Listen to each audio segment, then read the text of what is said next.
Friends, welcome to our channel Chinnus ഓൺലൈനാണ്. അപ്പോൾ നമ്മൾ നമ്മുടെ ലെസൺ 8 ആയ നോൺ വയലൻസ് വിത്ത് സം പവറിൻ്റെ പാർട്ട് 3 ആയിട്ടാണ് ഇന്ന് വന്നിരിക്കുന്നത്. സോ നമുക്ക് എൻ്റെ പാർട്ട് 3ക്ക് കിടക്കാം. ലാസ്റ്റ് ക്ലാസ്സിൽ നമ്മൾ expansion of power, duty of a king എന്നീ ഭാഗങ്ങളെ കുറിച്ച് നമ്മൾ വിശദമായിട്ട് തന്നെ പഠിച്ചു. അതുപോലെ Chinese principles, Buddhist principles, king അശോകനെ കുറിച്ച് നമ്മൾ വിശദമായിട്ട് തന്നെ പഠിച്ചു. ഇനി കഴിഞ്ഞ ക്ലാസ്സിൽ പറഞ്ഞിട്ടുണ്ടായിരുന്നു, നമ്മുടെ കലിംഗ വാറിന് ശേഷമാണ് അശോകയ്ക്ക് ബുദ്ധിസ്റ്റ്, അതായത് ബുദ്ധിസ്റ്റ് എന്ന് പറഞ്ഞാൽ ബുദ്ധമതം എന്ന് പറയുന്ന മതത്തിലേക്ക് പോയതും അവിടുത്തെ പ്രിൻസിപ്പിൾസ് അനുസരിച്ച് ജീവിച്ചതും ധർമ്മ എന്ന് പറയുന്ന ഒരു പോളിസി കൊണ്ടുവന്നതും. അപ്പോൾ കലിംഗ വാറിനെ കുറിച്ച് നമ്മുടെ ടെക്സ്റ്റിൽ ഫർദർ റീഡിങ്ങിനായിട്ട് കൊടുത്തിട്ടുണ്ട്. നമുക്കതൊന്ന് വെറുതെ ഒന്ന് വായിച്ചു നോക്കാം. അതിലത്തെ കാര്യങ്ങൾ അറിഞ്ഞിരിക്കുന്നതും വളരെ നല്ലതാണ്. നോ മോർ വാർ എന്ന് പറഞ്ഞിട്ടാണ് ഇവിടെ കൊടുത്തിട്ടുള്ളത്. അപ്പൊ നമുക്ക് കലിംഗ വാറിനെ കുറിച്ചൊന്ന് നോക്കാം ട്ടാ.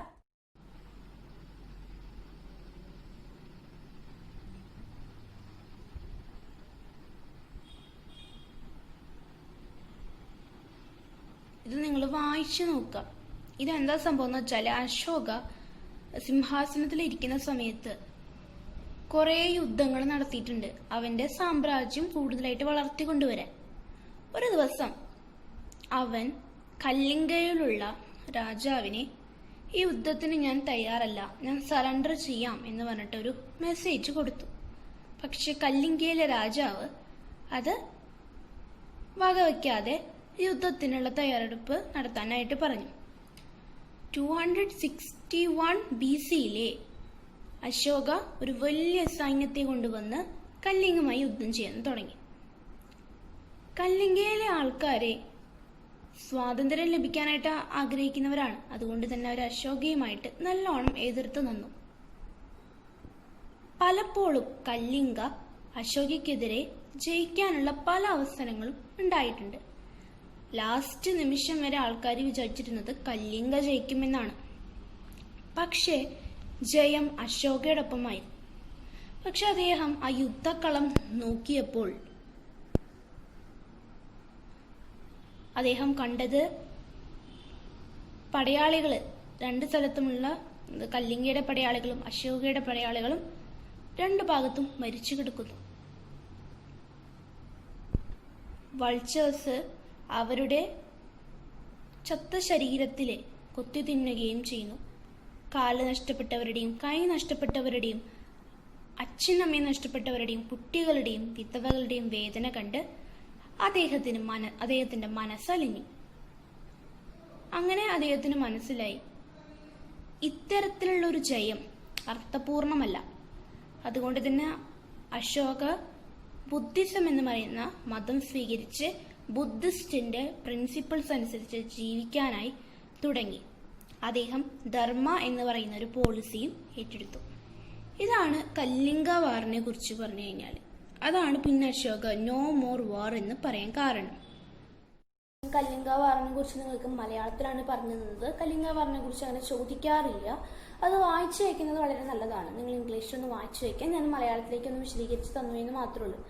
ഇനി നമുക്ക് എക്കണോമിക് ലൈഫ്, അതായത് സൊസൈറ്റിയുമായി ബന്ധപ്പെട്ട സൊസൈറ്റി, ഇക്കണോമി, ആർട്ട്, മൗര്യ പീരീഡിൽ ഉണ്ടായിരുന്ന ഈ ഓരോ മേഖലകളിലുണ്ടായ മാറ്റങ്ങളെ കുറിച്ച്, കാര്യങ്ങളെ കുറിച്ച് നമുക്കൊന്ന് വിശദമായിട്ട് പഠിക്കാം. പോയിന്റ് വൈസ് ഇവിടെ കൊടുത്തിട്ടുണ്ട്. ഓക്കെ, അത് നിങ്ങളൊന്ന് നോക്കണം. അതായത് changes in Maurya period in the field of economy, art and also the changes present in society. അതാണ് അതിന്റെ ക്വസ്റ്റ്യൻ. അതിന്റെ പോയിന്റ്സ്, അതിന്റെ ആൻസേഴ്സ് പോയിന്റ് വൈസ് ആയിട്ട് ടെക്സ്റ്റിൽ തന്നെ ഉണ്ട്. അപ്പൊ നമുക്കൊന്ന് വായിച്ചു നോക്കാം. ഓക്കെ, ഫസ്റ്റത്തെ പോയിന്റ് ആണ് social stratification based on ചതുർവർണ്ണ doctrine prevailed. നമുക്കറിയാം എന്താണ് വേർതിരിവ്. ബ്രാഹ്മിണാസ്, ക്ഷത്രിയേഴ്സ്, വൈശ്യേഴ്സ്, ശൂദ്രേഴ്സ് എന്ന് പറഞ്ഞുള്ള 4 ഇതായിട്ട് തിരിച്ചിട്ട് വേർതിരിക്കുക എന്നുള്ളത് നമുക്കറിയാം. അതിനാണ് ചതുർവർണ്ണ. അത് അന്നത്തെ കാലത്തൊക്കെ ഉണ്ടായിരുന്നു. ശൂദ്രേഴ്സ് were confined to agriculture work. ഏറ്റവും താഴ്ന്ന വർണ്ണയായിരുന്നു ശൂദ്രേഴ്സ്. അവര് കൃഷിയുടെ മേഖലയിലാണ് അവര് ഉണ്ടായിരുന്നത്. Buddhism and Jainism became more people because their ideas are based on ahimsa. Okay, so Buddhism and Jainism gain more importance during that period. And പിന്നെ ആ പീരീഡിൽ ഉണ്ടായിരുന്ന കിങ് അശോക അതിനെ കുറിച്ചുള്ള ബുദ്ധിസത്തിന്റെ കാര്യങ്ങളെ കുറിച്ച് കൂടുതലായിട്ട് പ്രചരിപ്പിക്കുകയും ചെയ്തിരുന്നു. ഓക്കെ, അതുകൊണ്ട് പെട്ടെന്ന് തന്നെ പോപ്പുലർ ആവുകയാണ് ചെയ്തത്. Agriculture and trade flourished. കൃഷിയും അതേപോലെ തന്നെ വ്യാപാരവും കൂടുതലായി. The rulers provided better irrigation facilities for the progress of agriculture. ആ കാലത്തുണ്ടായിരുന്ന റൂളേഴ്സ് കൃഷിക്കാർക്ക് കൃഷി നല്ല രീതിയിൽ മുന്നോട്ട് കൊണ്ടുപോകാനായിട്ടുള്ള എല്ലാ സൗകര്യങ്ങളും ചെയ്തു കൊടുത്തിരുന്നു. അതിൻ്റെ ഒരു ഉദാഹരണമാണ് ഇറിഗേഷൻ ഫെസിലിറ്റി. എല്ലാ കാര്യങ്ങളും അവർക്ക് ചെയ്തു കൊടുത്തിരുന്നു. Handicrafts like sewing and weaving exist. കൈകൊണ്ട് ചെയ്യുന്ന തുന്ന, നെയ്യ എന്നുള്ളതൊക്കെ ആ കാലത്ത് ഉണ്ടായിരുന്നു. ആൾക്കാരുടെ ഒരു പ്രധാന തൊഴിലായി സ്വീയിങ്ങും വീവിങ്ങും. കൃഷി അതുപോലെ അഗ്രികൾച്ചറും ട്രേഡും മാത്രമല്ല ആ കാലത്ത് ആൾക്കാരുടെ ഒരു പ്രധാനപ്പെട്ട വർക്ക് ആയിരുന്നു എന്ത്? സ്വീയിങ്ങും വീവിങ്ങും. Coins were in use for transactions. അന്നത്തെ കാലത്ത് അവരെന്തെങ്കിലും ഗുഡ്സ് വാങ്ങിയാൽ അവർ കൊടുത്തിരുന്നുണ്ടായിരുന്നു കോയിൻസ് ആയിരുന്നു. പല പല ആൾക്കാരുടെ പാടുള്ളതും പല പല ഷേപ്പിലും ഉള്ള കോയിൻസ് ആയിരുന്നു. Several roads were constructed for the progress of trade. വ്യാപാരം കൂടുതലായിട്ട് നടത്താൻ വേണ്ടി പല റോഡുകളും അവർ പണിതിരുന്നു. ഇതൊക്കെയാണ് മൗര്യ പീരീഡിലുള്ള ആ ഒരു ലൈഫ്, എക്കണോമിക് ലൈഫ് എന്ന് പറയുന്നത്. ഓക്കെ, ഇനി ഒരു പിക്ചർ അവിടെ കൊടുത്തിട്ടുണ്ട്. ഒരു സ്റ്റുപ്പയുടെ പിക്ചർ കൊടുത്തിട്ടുണ്ട്. സാഞ്ചി സ്റ്റുപ്പ എന്നൊക്കെ പറയില്ല നമ്മൾ, അതിന്റെ പിക്ചർ കൊടുത്തിട്ടുണ്ട്. It is build by the emperor Ashoka at Sanchi. Okay, emperor അശോകയാണ് പണിതിട്ടുള്ളത്. Several such stupas were built during the region of Mauryas. Maurya ഡൈനാസിയുടെ സമയത്ത് ഇതേപോലെയുള്ള പല പല മോണുമെന്റ്സും കാര്യങ്ങളൊക്കെ പണിതിട്ടുണ്ട്. Besides this, the Maurya kings built many palaces and several pillars. ഇങ്ങനത്തെ തരത്തിലുള്ള സ്റ്റുപ്പാസ് മാത്രമല്ല, മൗര്യ ഡൈനാസിറ്റിയിൽ ഉണ്ടായിരുന്ന രാജാക്കന്മാരെ പല പല വലിയ വലിയ കൊട്ടാരങ്ങളും അതേപോലെ തന്നെ പില്ലേഴ്സ്, അയൺ പില്ലേഴ്സ് കണ്ടിട്ടുണ്ടായിരിക്കും, വലിയ കുത്തൻ അങ്ങനെ പോണത്. ആ പില്ലേഴ്സ് ഒക്കെ പണിതിട്ടുണ്ട്. Several pillars like one at Sarnath. നമ്മൾ സർനാഥിൽ ഉണ്ടായിരുന്ന ഒരു പില്ലറിൽ നിന്നാണ് നമ്മുടെ നാഷണൽ എംബ്ലം എടുത്തത് നമ്മൾ പറഞ്ഞിട്ടുണ്ടായിരുന്നു. Okay, all this monuments point to the progress in the field of architecture and sculpture during that period. അപ്പോൾ ഈ എല്ലാ മോണുമെന്റ്സും എന്താണ്? മൗര്യ ഡൈനാസ്റ്റിയിൽ ഉണ്ടായിരുന്ന കാലഘട്ടത്തിലത്തെ കാര്യങ്ങളെ കുറിച്ചാണ് നമുക്ക് പറഞ്ഞു തരുന്നത്. ആ മൗര്യ ഡൈനാസ്റ്റിയിലെ കല ഇഷ്ടപ്പെടുന്ന ആൾക്കാരുണ്ടായിരുന്നു. ആർക്കിടെക്ചർ ആൻഡ് സ്കൾപ്ചർ ഇത്തരത്തിലുള്ള മേഖലയിൽ അവരെ സജീവമായിരുന്നു എന്ന് നമുക്ക് മനസ്സിലാക്കാം. Compare and contrast the social life of the Maurya period that of the later Vedic period. മുമ്പത്തെ പാഠത്തിലെ ലേറ്റർ വേദിക് പീരീഡ് നമ്മൾ ലൈഫ് ഇങ്ങനെ ഞാൻ പറഞ്ഞിട്ടുണ്ടായിരുന്നു.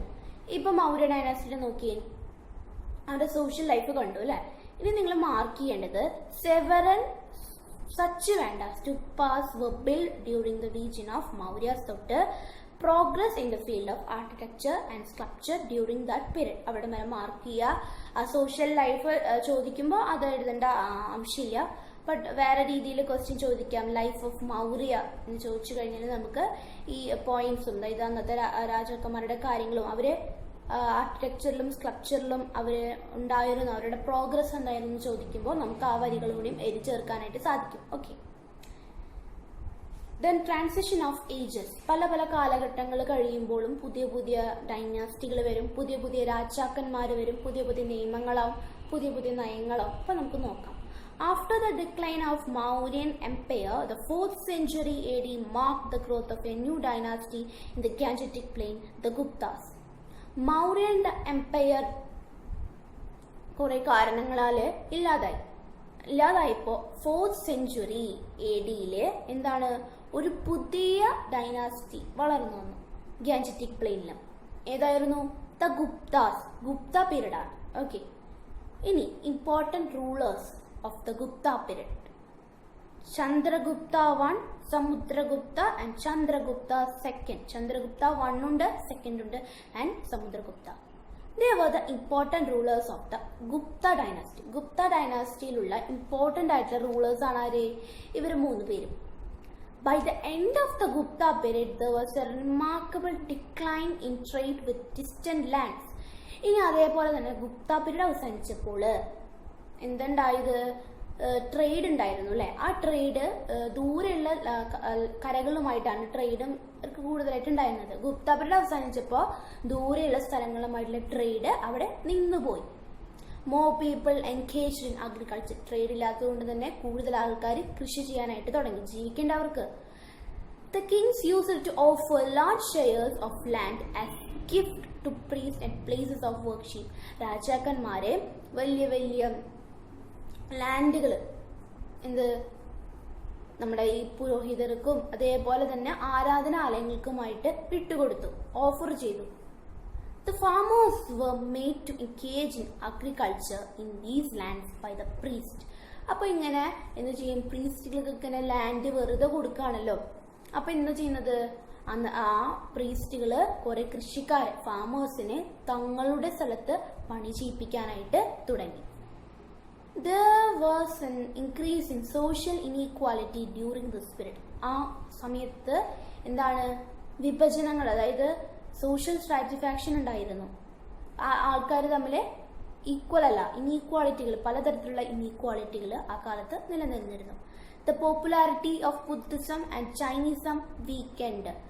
നമ്മുടെ മൗര്യയുടെ ഡൈനാസ്റ്റി ഉണ്ടായ സമയത്ത് ചൈനീസവും ബുദ്ധിസവും വളരെ ശ്രദ്ധയാർജിച്ചു. അതേപ്പോ നമ്മുടെ ഗുപ്ത പീരീഡ് ആയപ്പോൾ അവരുടെ ഒരു ശക്തി കുറഞ്ഞു. എന്തുകൊണ്ടെന്ന് വെച്ചാല് ആ കാലത്തുണ്ടായിരുന്ന റൂളേഴ്സ് ഈ മതങ്ങൾക്ക് സപ്പോർട്ട് നൽകിയില്ല, വേണ്ടത്ര കാര്യങ്ങൾ ചെയ്തില്ല. ഇവരുടെ ഐഡിയാസ്, ബുദ്ധിസത്തിന്റെയും ചൈനീസത്തിന്റെയും ഐഡിയാസ് ആൾക്കാരുടെ ശ്രദ്ധ ആകർഷിച്ചിരുന്നില്ല. ഓക്കെ, അപ്പൊ ഇതൊക്കെയാണ് കാരണം. Compare the socio economic life of the Maurya and Gupta period. മൗര്യയുടെ ലൈഫും ഗുപ്തയുടെ ലൈഫും കമ്പയർ ചെയ്യാനാണ് പറയുന്നത്. അപ്പൊ എന്ത് ചെയ്യണം?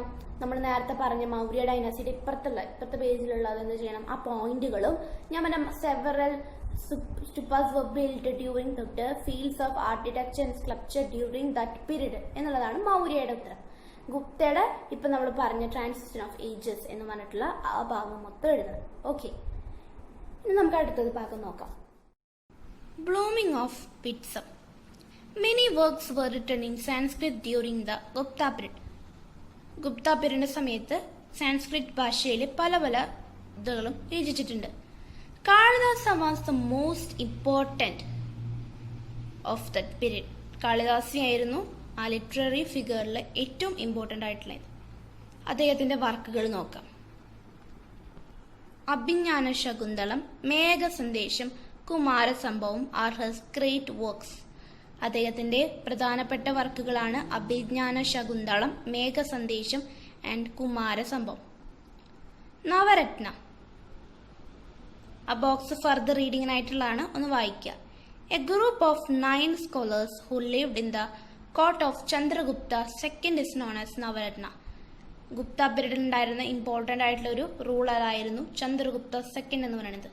അദ്ദേഹത്തിന്റെ സഭയിലെ 9 പ്രധാനികൾ ഉണ്ടായിരുന്നു. അവർ ഒരുമിച്ച് വിളിക്കുന്ന പേരാണ് നവരത്ന. അവർ ആരൊക്കെയാണെന്ന് ഇവിടെ കൊടുത്തിട്ടുണ്ട്. കാളിദാസ, ഘടകാരപ്പാര, ശകു, വരരുചി, വേട്ടൽഭട്ട, ധന്വന്തരി, അമരസിംഹ, വരാഹിമിര, കശ്യപ്പനക. ഇവരൊക്കെയാണ് ആ 9 scholars. They together known as Navaratna. They lived in the court of Chandragupta II. ഒരു പ്രധാനപ്പെട്ട ക്വസ്റ്റ്യൻ അവിടെ വരുന്നുണ്ട്. നവരത്നയുടെ ഭാഗത്ത് നവരത്ന ആരാണ്, അതേപോലെ തന്നെ അവരുടെ ആരൊക്കെയാണ് 9 നവരത്നാസ് എന്ന് ചോദിക്കാം. അതേപോലെ തന്നെ ഗുപ്ത പീരീഡിലുണ്ടായിരുന്ന ഈ വർക്കുകളിൽ ഏതൊക്കെയാണ് ചോദിച്ചു കഴിഞ്ഞാൽ നമ്മൾ കാളിദാസയുടെ മെയിൻ വർക്കുകൾ എഴുതിയാലും മതി, അല്ലെങ്കിൽ കാളിദാസയുടെ മെയിൻ വർക്കുകൾ ചോദിക്കാം. Which were Kalidasa's great works. 3 അവിടെ എഴുതിയിട്ടുണ്ട്, അത് പഠിക്കണം. Okay, have you notice the iron pillar in the picture? Okay, this pillar is constructed during the period of Chandragupta II. ഇത് ചന്ദ്രഗുപ്ത സെക്കൻഡ് ആണ് ഈ ഒരു അയൺ പില്ലർ സൃഷ്ടിച്ചിട്ടുള്ളത്. Okay, it is presently now in Delhi. ഡൽഹിയിലാണത് ഉള്ളത്. മെഹ്റലൂലി എന്ന് പറയുന്ന സ്ഥലത്താണ് അത് ഉള്ളത്. Are you amazed at the survival this iron pillar still remaining rust resistant even after centuries of snow, rain and sun? ഇത് എത്ര കാലം മുമ്പാണ് ഇത് ഉണ്ടാക്കിയിരിക്കുന്നത്? ഈ ഒരു അയൺ പില്ലർ അയൺ കൊണ്ടാണ് ഉണ്ടാക്കിയിരിക്കുന്നത്. അയൺ എന്ന് പറഞ്ഞു കഴിഞ്ഞാല് മഞ്ഞും മഴയും സൂര്യപ്രകാശം വായു ഒക്കെ ആയിട്ട് ഇങ്ങനെ അതിനുള്ള കമ്പോണൻസ് ആയിട്ട് ഇങ്ങനെ കൂടിക്കലർ ആ ആർട്ടിക്കിൾസ് എന്ത് ചെയ്യും? കുറെ കാലം കഴിയുമ്പോൾ അയൺ തുരുമ്പിക്കാനായി തുടങ്ങും. എന്നിട്ടും അത്രയും കാലം മുമ്പായിരുന്നിട്ടും ഇന്നും ഇപ്പോഴും ഡൽഹിയിലുണ്ട് തുരുമ്പ്, ഒരൊറ്റ തുരുമ്പ് പോലും പിടിക്കാത്ത. അതിശയിക്കുന്നില്ല നിങ്ങൾ? Okay, this iron pillar is the epitome of the smelting process of iron in the Gupta period. ലോഹം ഉരുക്കുന്ന എന്നാണ് സ്മെൽറ്റിംഗ് എന്ന് പറയുന്ന ആ പ്രോസസ്സ് കൊണ്ട് ഉദ്ദേശിക്കുന്നത്. ഈ അയൺ പില്ലർ ഒരു എക്സാമ്പിൾ ആണ്. ഇത് അയൺ ഉരുക്കിയിട്ടുള്ള ഒരു ഇതാണിത്. സ്മെൽറ്റിംഗ് പ്രോസസ് ഓഫ് അയൺ ഉരുക്കിയിട്ടൊക്കെയാണ് ഇവിടെ ചെയ്തിട്ടുള്ളത്. അതുകൊണ്ടാണ് പെട്ടെന്നൊന്നും തുരുമ്പ് പിടിക്കാത്തത്. മനസ്സിലായില്ലേ? Varahimira, Brahmagupta, Bhaskaracharya, Aryabhatta gave valuable contributions in the field of science in the Gupta period. Gupta period സമയത്ത് നമ്മൾ നേരത്തെ മുകളിൽ വായിച്ച ആര്യഭട്ട, ബ്രഹ്മഗുപ്ത, ഭാസ്കരാചാര്യ എന്നിങ്ങനെയുള്ള ആൾക്കാർ സയൻസിന്റെ മേഖലയിൽ ധാരാളം കാര്യങ്ങൾ ചെയ്തു തന്നിട്ടുണ്ട്. Varahimira and Brahmagupta made remarkable contributions to astronomy. വാരഹിമേരയും ബ്രഹ്മഗുപ്തയും സ്പേസ്, ആസ്ട്രോണമി എന്ന കാര്യത്തിൽ ബന്ധപ്പെട്ടിട്ടുള്ള കാര്യങ്ങളാണ് ചെയ്തു തന്നിട്ടുള്ളത്. ഭാസ്കരാചാര്യ ടു മാത്സ് ആയിരുന്നു ഭാസ്കരാചാര്യയുടെ contribution. Aryabhata to both astronomy and mathematics. Aryabhata നേരത്തെ പറഞ്ഞ രണ്ട് മേഖലയിലും സജീവമായിരുന്നു. അതിൽ പ്രധാനപ്പെട്ട ഒരു പങ്ക് അദ്ദേഹം വഹിച്ചിട്ടുണ്ട്. ഇത് ഗുപ്ത പീരീഡിലുണ്ടായ ഫീൽഡ് ഓഫ് സയൻസിൽ തന്ന ഗ്രേറ്റ് ആയിട്ടുള്ള കോൺട്രിബ്യൂഷൻസ് തന്ന ആൾക്കാരെ കുറിച്ചിട്ടാണ് ഇവിടെ എഴുതിയിട്ടുള്ളത്. ഓക്കെ, വായിക്കാം. അപ്പോൾ ഓക്കെ ഗൈസ്, അപ്പോൾ ഞാൻ ഇവിടെ വരെയാണ് ഇന്ന് എടുക്കുന്നത്. വളരെ ചെറിയൊരു പോർഷനാണ് എടുത്തിട്ടുള്ളത്. നമ്മൾ മൗര്യ ഡൈനസ്റ്റിനെ കുറിച്ചും ഗുപ്ത പീരീഡിനെ കുറിച്ചും കണ്ടു കഴിഞ്ഞു. ഇനി നമുക്കൊരു ചെറിയ പോർഷൻ കൂടി ഉണ്ട്. അതായത് ഈ ഒരു ലെസന്റെ പാർട്ട് 4 കൂടി ഉണ്ട്. അത് നമ്മൾ അടുത്ത ക്ലാസ്സിൽ എടുക്കുന്നതായിരിക്കും. അപ്പോൾ നിങ്ങൾക്ക് ഇന്ന് എടുത്ത ഈ ഭാഗങ്ങൾ എല്ലാം തന്നെ മനസ്സിലായെന്ന് വിശ്വസിക്കുന്നു. അപ്പോൾ നിങ്ങൾക്ക് ഈ വീഡിയോ ഇഷ്ടമായാൽ തീർച്ചയായും ലൈക്ക് ചെയ്യാനും ഷെയർ ചെയ്യാനും കമന്റ് ചെയ്യാനും ഒന്നിനും മറക്കരുത്. ഇതുവരെയും നിങ്ങൾ സബ്സ്ക്രൈബ് ചെയ്തിട്ടൊന്ന് സബ്സ്ക്രൈബ് ചെയ്യുക. ഒപ്പം കൂടെ കാണുന്ന ബെല്ലൈക്കനും ഓൾ എന്ന ഓപ്ഷൻ ക്ലിക്ക് ചെയ്യാനും മറക്കരുത്. ഓക്കെ, അപ്പോൾ നമുക്ക് അടുത്ത വീഡിയോ വീണ്ടും കാണാം. അതുവരെയും എല്ലാവർക്കും tata bye, see you, by.